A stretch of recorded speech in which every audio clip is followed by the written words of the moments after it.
That was heavy. Yeah. That was heavy.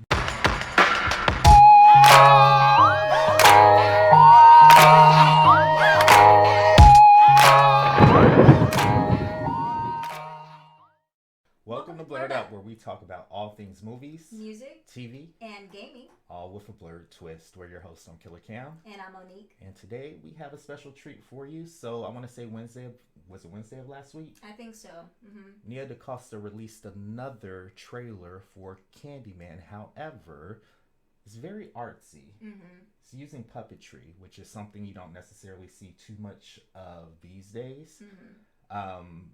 But from what I can see, it's definitely kind of telling the story of Candyman and kind of going a little bit deeper into his lore. So today what we wanted to do is just make sure that we give this a good watch, dissect it, break it down, and see how we feel about it. Yeah, I'm ready. Let's go. Awesome.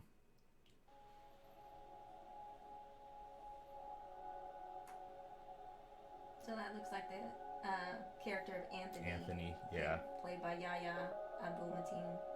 Because that's the Candy Factory, right? Right.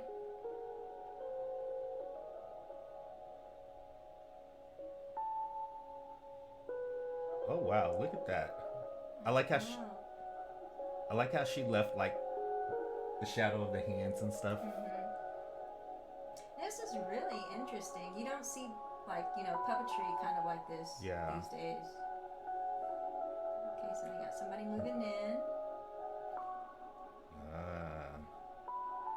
Oh. I know what that is. Yeah.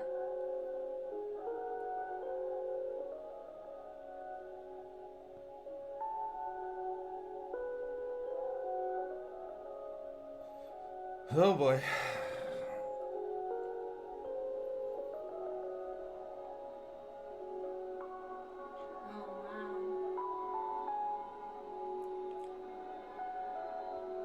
Yo, this is deep. Oh, I don't know the name, but I'm familiar with this. Yeah. So I wonder if that's maybe that's the type of artwork Anthony does. Maybe there's a theme to. Okay, so it seems like that's Candyman. That's Candyman. This is the story of, I feel uneasy.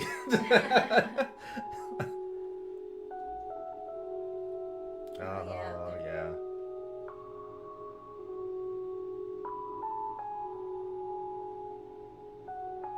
Set him on fire.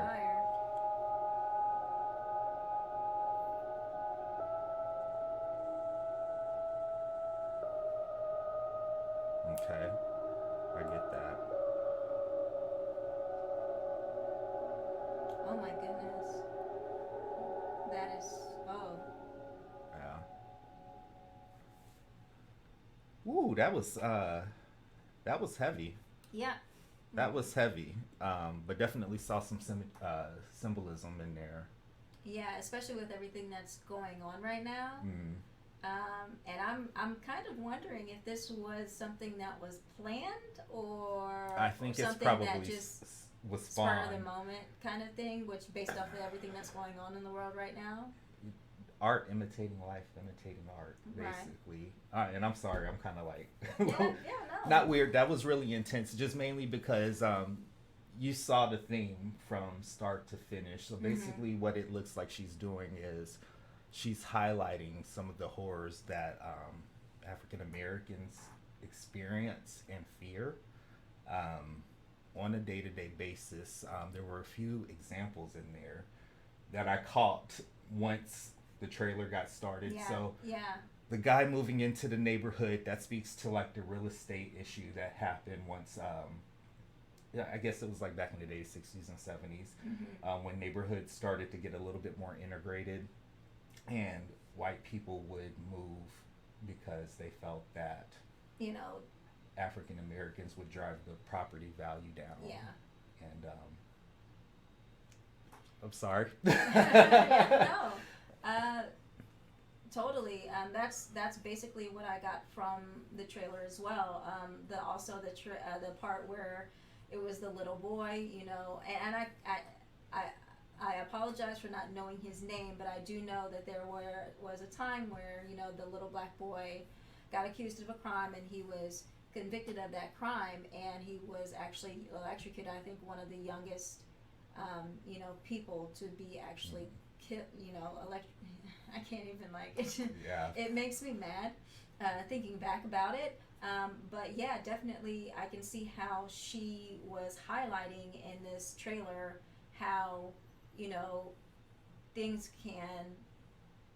There's so many things that happen, and there's so much injustice that has happened in the past that, and I don't want to mix fiction with nonfiction here, but to me it seems like, you know, Candyman, you know, Daniel Robidoux, I think his name is actually in the movie. Something, you know, happened to him, basically an injustice, and it came to a point where he came back to, you know, avenge, you know, what happened to him. And it kind of mirrors to what's going on right now in the world, where, you know, there have been so many injustices in the past that have not, you know, nobody has spoken about or just, you know, spoken up to about. And now it's coming to that point where now we have protests everywhere. Yeah. We have buildings being set on fire. I think it's the same kind of thing where, you know, people have got to that boiling point, and now we've hit it. And everybody's saying, no, right. Let's, you know, we're not going to take this anymore. And what I took from it is it's almost as if Candyman is a symbol, as a representative of all of those people who died because of the color of their skin. You see in the trailer there is a part where someone is being dragged by a truck.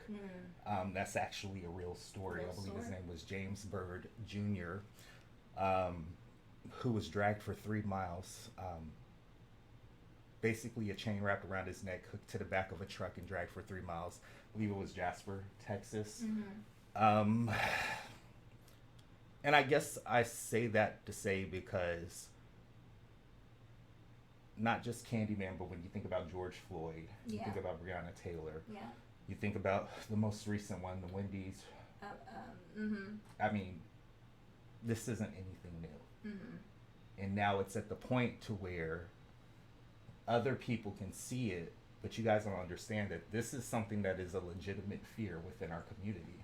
That we could be doing something as mundane as jogging down the street like Ahmaud Arbery, and get hurt, you know, or lose a loved one. And it's almost as if these people in real life were kind of like accidental martyrs, I guess you would say, because unfortunately they passed. But at the end of the day, they're the faces of everything that's happening around now in terms of trying to dismantle systemic racism, trying to put faces to Black Lives Matter. You know, so this trailer very comes powerful. at a really good time, and I know I can see that this wasn't a planned thing. This wasn't a part of the initial marketing campaign. This was specifically strategically put out to help people open their fucking eyes. You know? Yeah, I agree. Again, it just kind of like, to me, it was like a, you know, at some point, you know, there's going to have to be a breaking point that is reached. And once we reach that breaking point, that's when, you know, people start getting outraged. That's when the protests start. That's when, you know, riots and things like that. So. Yeah. So I think this was perfect. Yeah, me too.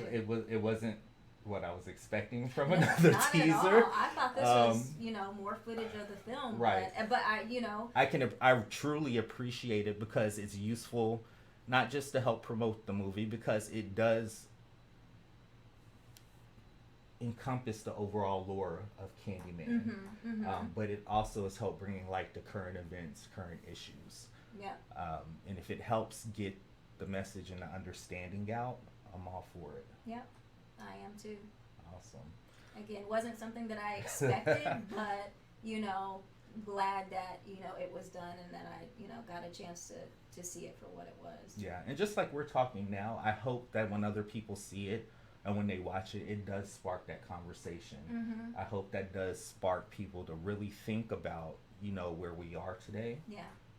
Even with the movie as a whole, it's coming out September 2020. Mm-hmm. I'm pretty sure there's going to be more stylistic representations of this, not so direct, but I hope that it helps spark the conversation with other people or even within yourself, just so you can kind of understand how big of an issue it is and what we could be doing as a community to put a stop to it. Yep. So. I agree. Wow, that was heavy. All right, so again, we hope you like this video and this breakdown. If you like it, please make sure you like, subscribe, drop down in the comments. If you saw something in the trailer that we didn't necessarily pick up on, we'd love to hear your feedback. But that's our reaction for Candyman 2020. I'm Killer Cam. And I'm Monique. We'll see you next time around.